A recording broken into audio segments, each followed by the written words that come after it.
To begin, open the Settings app on your iPhone.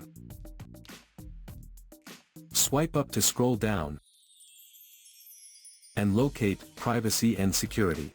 Then tap on it. Again swipe up to scroll down,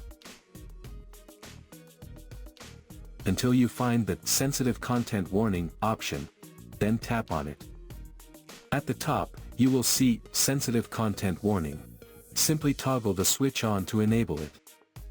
Once enabled, you will see more options such as AirDrop, FaceTime, Messages, and others. You can enable or disable the feature for all of them, or only for the ones you use most often. At the bottom you will see Improved Sensitive Content Warning.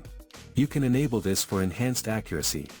This feature automatically blurs sensitive images and videos, giving you a safer viewing experience. So that's how you can enable Sensitive Content Warning on iPhone.